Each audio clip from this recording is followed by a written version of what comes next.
I've always been a fan of late-night horror movies and creepy stories on the internet. Little did I know that one night, I would become the protagonist of my very own horrifying tale. It all began when I ordered food from a local restaurant on a stormy winter evening, an experience I'll never forget. The rain was pouring down like a monsoon, the sound of each drop hitting my window creating a rhythmic backdrop to the eerie darkness outside. I had just finished a grueling day at work and didn't have the energy to cook, so I decided to order some comfort food from a place that specialized in Indian cuisine. The clock read 8:30 p.m. when I opened my delivery app and placed the order. The estimated delivery time was around 45 minutes, which was typical for this restaurant. I settled on my couch, wrapped in a cozy blanket, and decided to pass the time by scrolling through my social media feeds. As the minutes passed, the rain outside intensified. The sound of the downpour became deafening, and I couldn't help but feel a sense of unease.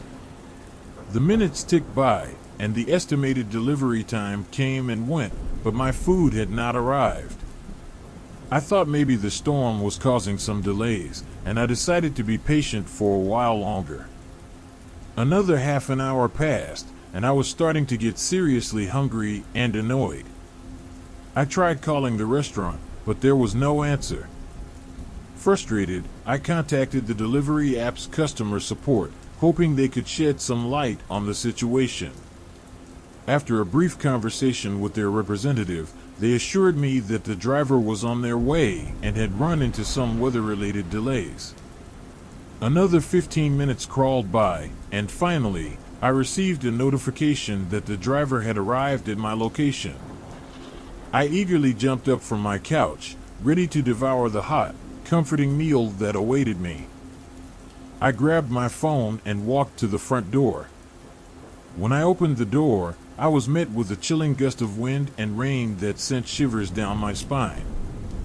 The rain was still falling heavily, and visibility was low.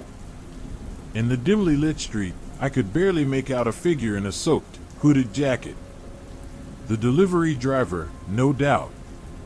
I rushed forward to greet him and take the food off his hands. The hood of the jacket obscured most of the driver's face, but I could see a pair of eyes glinting in the darkness. He just handed me the food bag, which felt strangely cold to the touch. I thought he might be too tired or cold to speak and decided not to push it. I took the bag and handed over the payment using my phone's contactless feature. The driver's hand was ice cold as I placed my phone against it. Finally, I was back inside with my long-awaited meal. I eagerly opened the bag and started to unpack the containers of aromatic Indian food. As the scent wafted through the room, I felt my mouth water in anticipation. But when I looked at the contents of the containers, my heart sank. The food looked far from appetizing. The colors were all wrong, and the textures seemed off. The curry was a sickly greenish hue, and the naan bread was soggy and discolored. It didn't look like the delicious meal I had ordered at all. I decided to call the restaurant again to complain about the quality of the food, thinking there might have been a mix-up with my order. But once more, there was no answer. Frustrated and now feeling a bit uneasy, I decided to look out the window and check if the delivery driver was still outside, in case I needed to speak to him. To my surprise, there was no sign of the driver or their vehicle anywhere in the street. It was strange. Why would he leave so quickly without saying a word or addressing the issue with the food? I decided to call the delivery app's customer support again, explaining the situation, and asked if they could track the driver's whereabouts. After a brief hold, the customer support representative returned with a bewildering response. "I'm sorry, but there's no record of a delivery driver being assigned to your order or visiting your location tonight." My heart began to race. I was sure that someone had been at my doorstep, handed me a bag of mysterious food, and taken my payment through the contactless payment system. I frantically searched for the transaction history in the app, but there was no trace of the recent order or payment. Fear gripped me as I realized the gravity of the situation. I'd just given my payment information to someone who wasn't even a legitimate delivery driver. Who was this person, and what did he want? I decided to call the police, explaining the situation and asking for their assistance. They assured me that they would send an officer over to investigate and told me to stay inside and lock all the doors and windows. I felt somewhat safer knowing that help was on the way, but I couldn't shake the feeling that something was terribly wrong. While waiting for the police to arrive, I received a text message on my phone from an unknown number. The message read, "I know you're inside. You can't hide from me." Panic surged through my veins, and I quickly locked all the doors and windows as instructed. I texted the police about the message, and they assured me that they were on their way. I sat in my living room, trembling, my eyes fixed on the front door, waiting for the arrival of the officers. Minutes felt like hours, and with every passing moment, my anxiety deepened. I kept my phone in my hand, ready to dial 911 at a moment's notice. Suddenly, I heard a faint scratching noise at one of the windows. I slowly turned to look, and to my horror, I saw the silhouette of a figure standing outside. The rain was still pouring down, making it difficult to see clearly, but the figure was unmistakable. It was the same hooded delivery driver who had given me the cold, unappetizing food. He was standing there, drenched and unmoving, staring at me with those glinting eyes.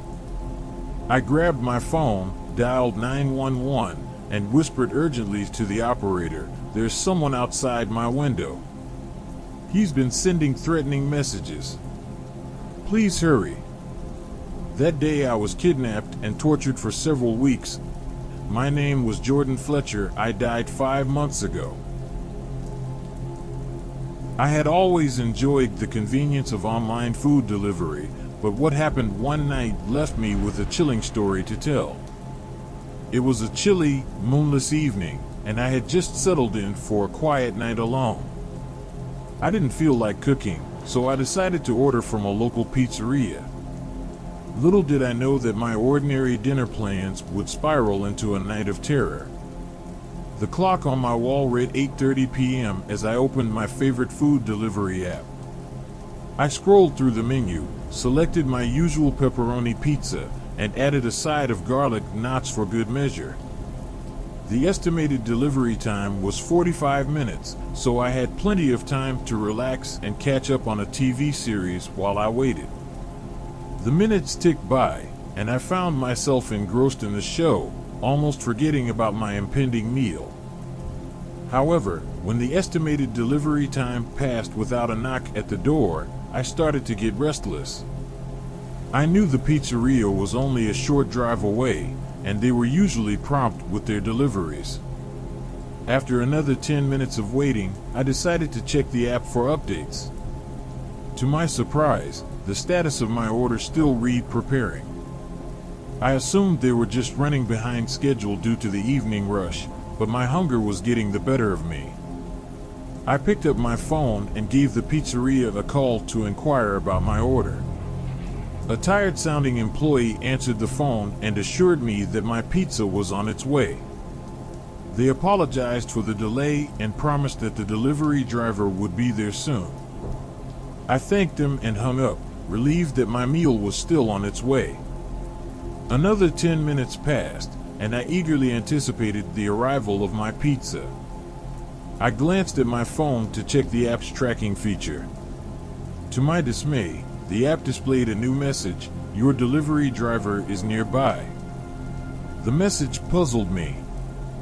The pizzeria was just down the street, so how could the driver be nearby for so long without arriving? I decided to call the restaurant again for clarification. This time, a different voice answered the phone, one that sounded more panicked. They informed me that they couldn't reach the delivery driver and had no idea where they were. They assured me they would look into the matter and promptly hung up. My unease grew, and I began to fear that something had gone terribly wrong. As I waited, the minutes stretched into what felt like hours. The atmosphere in my apartment had turned heavy with an unexplained tension. The faint hum of the refrigerator and the distant sounds of the city outside were the only company I had. I decided to check the app once more for any updates, hoping for a sign of the missing driver's location. To my shock, the tracking feature displayed a message that sent a shiver down my spine. Your delivery driver is 2 minutes away. The message was so unexpected and bizarre that I had to read it again to be sure. My apartment was on the 3rd floor of a walk-up building, and the stairwell had no elevator. It would take more than 2 minutes for anyone to ascend those stairs.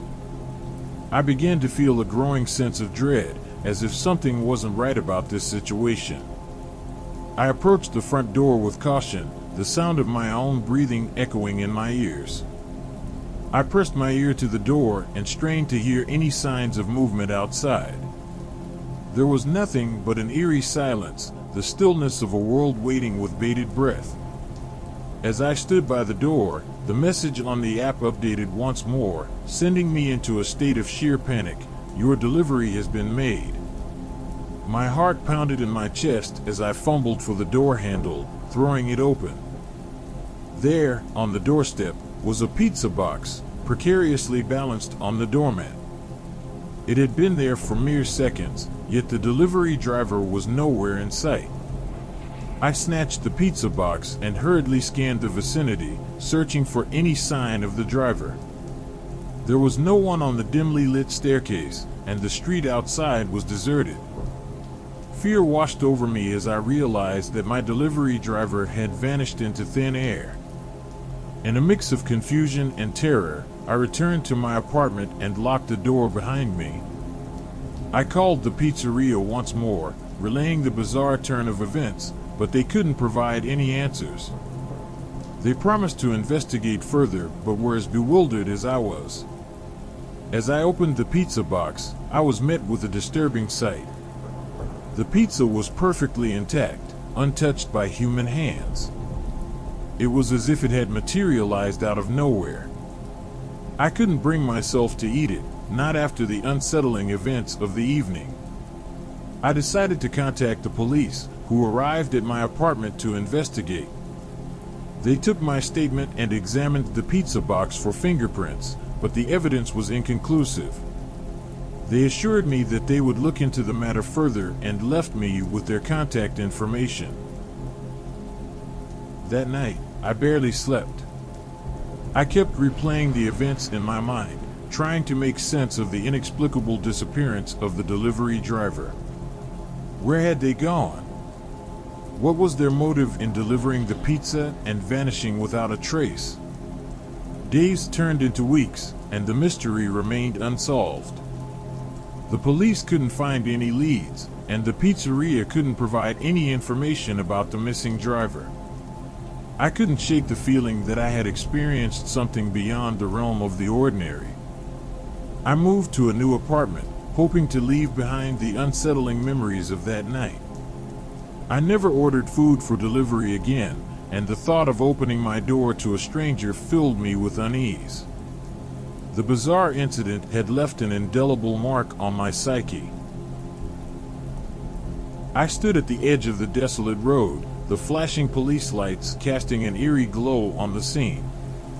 It was a nightmarish tableau, a night that would forever haunt me. As an investigator, I had seen my fair share of tragic accidents, but this one was different. It was a chilling tale of a delivery gone terribly wrong. The call had come in around midnight, a frantic voice on the other end describing a gruesome accident involving a food delivery driver. My team and I had rushed to the scene, our hearts heavy with dread. As I approached the wreckage, I couldn't help but shudder at the mangled remains of what was once a delivery vehicle. The front of the car was crumpled, and shattered glass littered the asphalt. The smell of gasoline and burnt rubber hung in the air, mixing with the unmistakable scent of fast food. We found a small pizzeria logo on the side of the vehicle, which indicated that the driver had been on a delivery. The delivery bag lay a few feet away, its contents scattered across the road, a cruel juxtaposition of hot, untouched food amidst the chaos. The driver's side door had been wrenched open, and my heart sank as I approached the lifeless body. He was a young man, no older than his mid-20s, dressed in the uniform of the pizzeria. His face was frozen in a mask of shock and horror. It was clear he had seen something utterly terrifying in his final moments. The driver's body was positioned in a way that suggested he had fought to escape the wreckage. His fingers were bloody and bruised, gripping the steering wheel with an iron grip. But there was no hope for him. It was evident that he had died at the scene. My team and I began our investigation, collecting evidence and speaking to witnesses. According to one eyewitness, the driver had been speeding down the narrow road, swerving wildly as he desperately tried to regain control of the vehicle. We inspected the car's tires and brakes, looking for any mechanical failures that could have caused the accident. Surprisingly, there were no signs of faulty equipment. It seemed as though the driver had simply lost control of the vehicle, but the question remained, what had caused him to panic so intensely? As we delved deeper into the case, a witness came forward with a perplexing account. She claimed to have seen a dark, shadowy figure standing in the middle of the road just before the accident occurred. The figure had appeared suddenly, and the driver had veered off the road in an attempt to avoid a collision. The witness's statement left us with more questions than answers. Who was this mysterious figure, and what was their role in the accident? Had the driver swerved to avoid hitting them, and if so, what had caused such terror in the driver's heart? The autopsy results on the driver only deepened the mystery. There were no signs of drugs or alcohol in his system, and he had no history of medical conditions that could have led to a sudden loss of control. It seemed that the cause of the accident was tied to the shadowy figure on the road. We scoured the area for any surveillance footage, hoping to catch a glimpse of the mysterious figure, but the few cameras we found were positioned too far from the scene to provide any useful evidence. The case remained unsolved, and the story of the delivery driver's tragic accident continued to haunt me.